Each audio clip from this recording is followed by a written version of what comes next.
In the 18th and 19th centuries, a kingdom in West Africa possessed a weapon so fearsome that it terrified neighboring nations and astonished European observers. This weapon was not a new technology, nor a massive army of men. It was an army of women, the only documented all-female military regiment in modern history. They were known as the Dahomey Amazons, a name given to them by European traders who compared them to the legendary warrior women of Greek mythology. But to their own people, they were the Mino, meaning our mothers in the Fon language, or the Ahosi, the king's wives. By the mid-19th century, these women numbered between 1,000 and 6,000, making up about a third of the entire Dahomey army. According to reports written by visitors, the women soldiers were consistently judged to be superior to the male soldiers in effectiveness and bravery in battle. The Dahomey Amazons have captured the modern imagination. They inspired the Dora Milaje warriors of Wakanda in Marvel's Black Panther, and the 2022 film The Woman King, starring Viola Davis. But the true story of these warriors is more complex and more brutal than fiction. This is the story of how a small West African kingdom created the only all-female army in modern history. A story of power, violence, resilience, and ultimate defeat. The Kingdom of Dahomey was located in what is now Benin, West Africa. It flourished from the 17th century until 1894, when it was defeated by the French. The exact origin of the all-female military regiment is uncertain. According to some accounts, King Hangbé, who ruled from 1645 to 1685, originally started the group as a corps of elephant hunters called the Gbedo. Other traditions suggest that the Gbedo may have predated Hangbé, and that he merely organized pre-existing groups into a formal corps. According to tradition, King Hangbé's daughter, Queen Hangbé, who ruled from 1716 to 1718, established a female bodyguard. However, other sources contest this claim, with some questioning whether Queen Hangbé actually existed. What is known with greater certainty is that by the 1700s, women were being used as law enforcers and palace guards. In Dahomey, no male other than eunuchs were allowed in the royal palace after dark, so guarding the palace fell to eunuchs and armed women. The emergence of an all-female military regiment was likely the result of necessity. Dahomey's male population faced high casualties and increasingly frequent violence and warfare with neighboring West African states. The kingdom also faced the forced tribute of male slaves to the Oyo Empire each year, which further depleted the male population. The transformation of these palace guards into a regular army occurred around 1830, when King Gizo needed to bolster the number of troops in the Dahomey army. This was especially important because Dahomey was often at war with numerically superior opponents. The women who made up the military corps came from a variety of backgrounds. Some were free Dahomey women who joined voluntarily, attracted by the status and benefits that came with being a warrior. Others were conscripted after committing a crime or complaining to the king about their husbands. Some women were enrolled from as young as 8 years of age. Others were foreign captives or enslaved people forced into service. It was believed that time in the Mino would mold any undesirable or aggressive behavior into a perfect instrument for war. Once recruited, the women were considered wives of the king. They were forbidden from having children or being part of married life. They were sworn to celibacy on pain of death. Many of them were virgins. The Mino trained with intense physical exercise. They learned survival skills and indifference to pain and death. Their training included storming acacia thorn defenses and executing prisoners. Discipline was emphasized above all else. The women were subjected to fierce, almost ritualistic daily regiments. They trained under intense and often brutal conditions to become indifferent to pain and were desensitized to death. The regiment had a semi-sacred status, intertwined with the Fon belief in Vodun. In compensation for their rigorous life, the Mino enjoyed a semi-sacred status and numerous privileges, including the right to own slaves. They were housed in one of the king's palaces and provided with food, alcohol, tobacco, and the service of enslaved people. Serving in a Mino offered women the opportunity to rise to positions of command and influence in an environment structured for individual empowerment. They were also wealthy and held high status in society. By the mid-19th century, the Mino numbered between 1,000 and 6,000 women, about a third of the entire Dahomey army. They were organized into different regiments, each with specific roles and equipment. The Gbedo were the huntresses, skilled at hunting and killing elephants and other game. This regiment is thought by some to have been the original all-women warrior unit. The Galohento were the riflewomen. This was the largest regiment. In addition to rifles, the women in this group carried short swords or spears. The Nyack Plahento were the reapers, a much smaller regiment. These women carried sharp knives and had a reputation for being fierce and ruthless.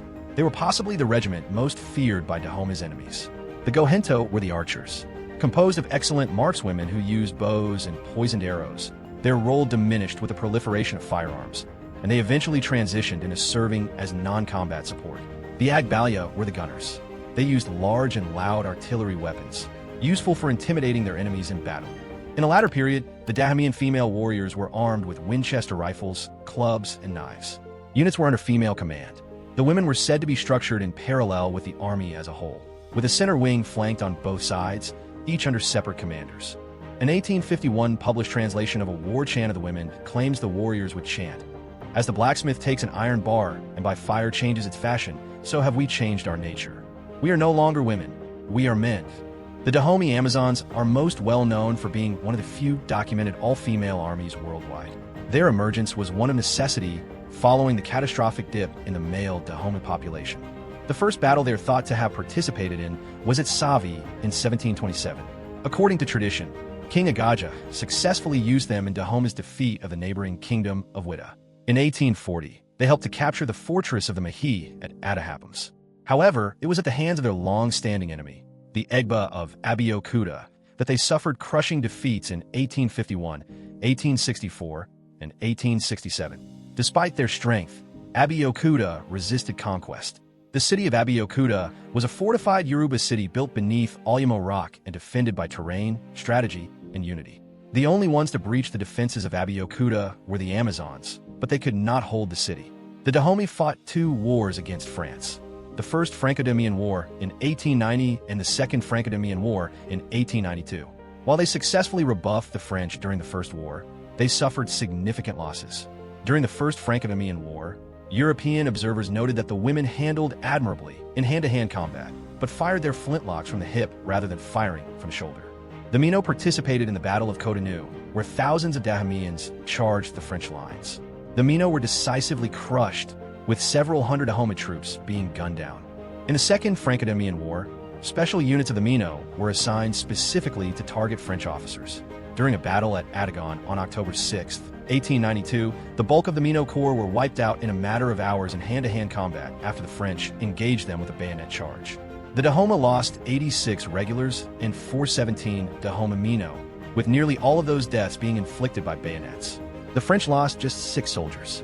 Against a military unit with superior weaponry and a longer bayonet, the Dahomey Mino could not prevail. French soldiers, particularly of the French Foreign Legion, were impressed by the boldness of the Amazons and later wrote about their incredible courage and audacity in combat. The Kingdom of Dahomey accumulated much of its wealth through the slave trade. The kingdom was often at war with its neighboring provinces, with the Dahomey Amazons leading the raids into neighboring countries. The Kingdom of Dahomey was not a peripheral player in the Atlantic slave trade. It was central to it. The kingdom's wealth, its military power, and its cultural splendor were built entirely on the systematic capture, sale, and export of human beings. By the end of the kingdom, an estimated 1.9 million slaves came from the West African coastline controlled by the Dahomey. The kingdom obtained its slaves by waging perpetual warfare upon its neighbors. In many cases, the Kingdom of Dahomey obtained these slaves by deploying the Dahomey Amazons. They were the chief slave catchers of the empire. The Amazons would raid nearby towns and return with large contingents of slaves along with the heads of anyone who resisted. King Gizo, who ruled from 1818 to 1858, described the slave trade as the ruling principle of my people. It is the source of their glory and health. Their songs celebrate their victories, and the mother lulls the child to sleep with notes of triumph over an enemy reduced to slavery. Dahomey Amazons were equipped with 3-foot-long straight razors, which they held two-handed, and which were supposedly capable of splitting a man into 2 halves. When Amazons walked out of the palace, they were preceded by a slave girl carrying a bell. The sound told every male to get out of their path, retire a certain distance, and look the other way. Many African tribes participated in the slave trade, and Dahomey was no exception. The Dahomey Amazons played a significant role in the capturing and enslaving of enemies. They would often enslave their enemies and sell them to European slave traders in exchange for weaponry.